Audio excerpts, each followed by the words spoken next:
What's going on, guys? We are here to talk about a very specific format issue that's happening right now in Lawler's tournament in the Brawl 10K. We're not going to recap right now. It's not really about that. We're just going to conversate about the one game advantage in the lower final if it's a rematch. And so I helped Lawler build this format. Me and him have always been wanting to try that in certain cases. Personally, I am a pro one game advantage for a rematch, but we'll go over the pros and cons on both sides of things. And then I want to know what you guys think. So I'll make a straw poll, put it in the description below. Do you guys like it? Do you guys not like it? And so on and so forth. Now, there's a couple things to keep in mind. So Lawler, he already did Group A. That's already done. Pittsburgh Knights, they were at a one-game disadvantage. But they still won 4-0 in that best of 7. And then Lawler decided, because the players were divided, he said, and we'll get to that in a second, that it will not happen again for the rest of the tournament. Here, it's not going to matter. This is live right now, so no matter what. Well, I guess if Space Station were to lose to Sonics, which I think is unlikely, then there would be a rematch here, and then Space Station would have a one-game advantage there. But that is not the case anymore. Lawler decided to back down from it because players were divided. Now, first thing, I assume players were more lopsided to not having the one-game advantage, because I think if it's 50-50, why not experiment and continue throughout a tournament with the same rule set? If it is a majority that doesn't like it, then sure. Like, I could see why you would swap it. So that's the one thing I'm assuming. Now let's get back to it. The actual rule in place. So what Lawler's doing is he has groups of 4 because basically for his scheduling, he wanted like the entirety of Group A to just play out in one day. One, it's great for players. They only have to play one night until the bracket stage.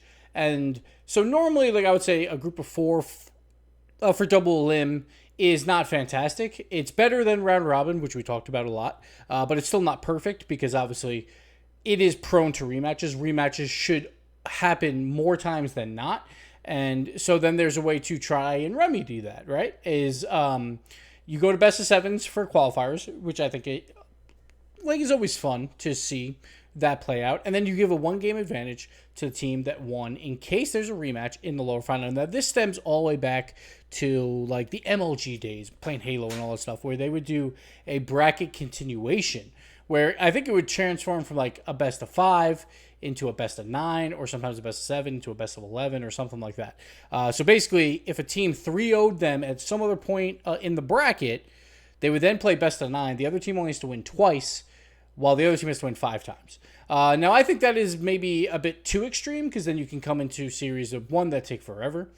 2, like, it's probably the most fair, but it also kind of ruins the hype around the match at all. Like, if a team 3-0'd earlier, it's like, well, they're very likely going to win unless something crazy happens. So I could see basically you're always trying to balance the fairness versus the competitive edge and all of that. So player side, normally I think they would want to be more on the fairness side compared to what is shown on broadcast or hype levels. So in this case, players actually did not like the rule.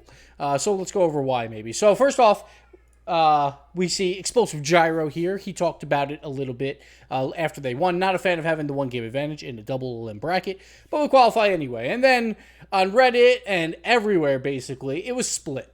A lot of people were like, oh, I do really like it. A lot of people saying they hate it. So let's go over the reasons why you would do it.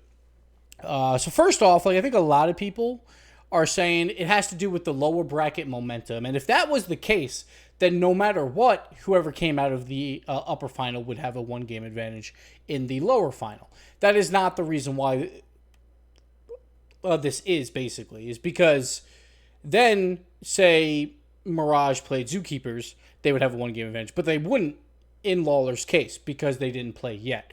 So the real reason behind it is because in a normal group of 4, there is the top team, and then you have the bottom team, and then the 2 and 3 are sandwiched in between. 1 and 4 are playing each other, 2 and 3 are playing each other. Now, when it's very close teams, then it's like, okay, whatever. It's like whoever makes it out, makes it out. But like in the case of Group A is the perfect example of this. You have one team that is clearly better than the rest, and you have one team that is clearly worse than the rest.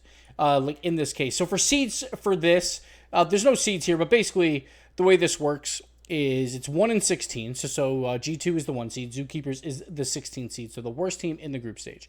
Then you got 2 teams in the middle. I believe this is probably the like 7th seed and 10th seed because he wants to make a perfect bracket later because it's single elim. So you want basically 1 versus 8. And you can't have that if they were just in a group together. That would be kind of silly. So in this case, G2 should more times than not qualify out of the tournament.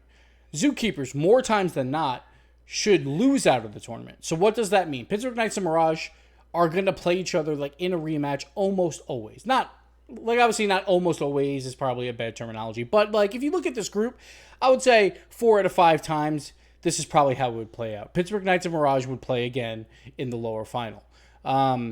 So what that does is basically make this match kind of pointless, and in a way, it's almost better to lose it, like if you think that you can't beat G2. Now, obviously, teams feel like they can beat those teams. Now, you get into the case of, would you rather the experience of playing the top team, or would you rather the momentum? And I think I'm probably more on the side of momentum rather than playing for the experience versus G2 and then coming back down and playing the winner of that first round. But that is basically where it stems from. It basically gives this game a little bit more importance just in case that happens, where the 2 and 3 seeds from a group should more times than not play out and then play again in the lower final, no matter the result from the first time. Now, here's a great example of when this goes wrong. Promotion tournament is obviously played this way. There is only 4 teams. We see here, Rogue versus Bread. Rogue wins the first one 4-1. Now, this was probably a 1-4 side. Hold on one second. Sorry, I just got a type to my wife because our baby's crying. So, Rogue wins 4-1, and it's like kind of hard to tell exactly where these line up, exactly how the seeds would play out. Splice wins 4-1 versus Allegiance. Splice then 4-0s Rogue. Bread takes out Allegiance 4-2. Bread versus Rogue again. Bread, a lot of momentum on their side. Rogue obviously got clapped. Bread now wins 4-2. Like at the end of the day for this promotion tournament, Bread won 5 games versus Rogue. Rogue, they won 1 more. They won 6. So it's like kind of weird. It's like, all right, Bread won the games when they mattered more, but it just feels weird to me. So that's why I like the 1 game advantage, because at least say a rematch does happen, then even if a team 4-0'd earlier, let's say Rogue 4-0'd, they had a 1 game advantage, and they still lost 4-3, it's at least a little bit better where it's like, all right, Bread was down 1 game in this best of 7, and they came back and won it. Sure, they lost more games to Rogue than won, but at the very least, they had a disadvantage going into the lower final, but they overcame that. They really deserved the spot. Now, again, like I'm not saying Bread didn't deserve the spot over Rogue, yada, yada, but it just feels awkward, right? Now, again, in most cases, when scheduling does not matter, I would always go for groups of 8 in this scenario, because then there is no rematches. That's basically what DreamHack did. I think DreamHack, the very first DreamHack, or the first couple where they went to the groups, they went groups of 4, and I was very adamant with them, like, go to groups of 8. It really doesn't matter. You have all the teams there. We don't want rematches. Rematches are terrible when it goes to a lower final, because then it, like, if the result flips, it just feels awkward. Both teams won 1 and lost 1. So that's why normally I wouldn't go for groups of 4, but obviously for scheduling purposes for Lawler, he wanted teams to only have to show up on 1 day. That is a perfectly reasonable excuse to do it this way. The 1 game advantage, I'm actually surprised that more players don't like it. Now, when you go into a best of 7, it does make it rather difficult to win the series, because it turns into you have to win the series 4-2.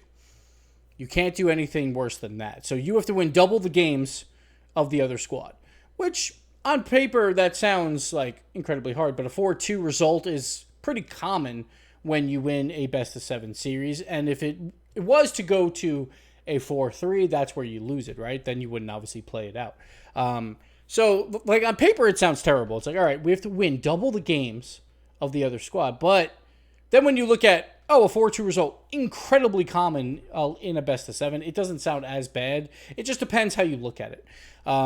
So again, I was very surprised that players did not like this format. And personally, like, I still agree that the one game advantage, I think, holds weight because of the idea of, well, these teams are going to play anyway, put more importance on that first match. Now, obviously, they won't always play out that way. Like we see it right now for this one where E United and Sonics were the teams very likely to play one another once again, and that's not happening. So it's not always going to happen. That's why I wouldn't give the one game advantage always to the upper final winner. Because again, momentum, sure, it is a thing, but I feel like you have to play out your bracket at some point. But I'm just surprised that a lot of people, or maybe not a lot of people, maybe it's split 50-50, we'll see from the straw poll, were like, this makes no sense. It's like, so this example was the perfect continuation series example where the Mirage beat Pittsburgh Knights the first time, and they beat them by one game. They get a one-game advantage when they play again. When you look on paper, Mirage beat Pittsburgh Knights. They lost to G2. Pittsburgh Knights lost to Mirage. They beat Zookeepers. Clearly, Mirage's schedule was incredibly more difficult than Pittsburgh Knights, yet they're both 1-1. So how do you mitigate that? And again, I'm not saying that it is the perfect scenario, and I'm not saying that necessarily I am right. I am just throwing my opinion out there, and I would love to hear your thoughts on what you guys think of the bracket reset, or not bracket reset, but the rematch in the lower bracket, the one game advantage. Now, again, this is the only spot I would necessarily do it, is when you're in a group of 4, because it is so common. Say it happens in like a World Championship format, I wouldn't care as much, because it's like, well, whatever. They wound up playing each other way down the line, normally for like a top 4 spot, or like 4 and 3 playing to make it to the lower final. Like, that's fine. It's not the end of the world there, because they both took vastly different roads to get there, but at the end of the day, that's where they are. So I would only do it when it is groups of 4, just because it is so common. I personally hate groups of 4, and people always talk about it. They call this the like GSL format, and they're like, it's like the perfect format. And I think this format is pretty bad just because of that scenario of the 2-3. So when me and Lawler talked about it, we were trying to remedy that problem. And I think, honestly, it's not that big of a problem, but, you know, pros are pros. And if they don't like it, and obviously they're playing in this, I can see why Lawler would change it.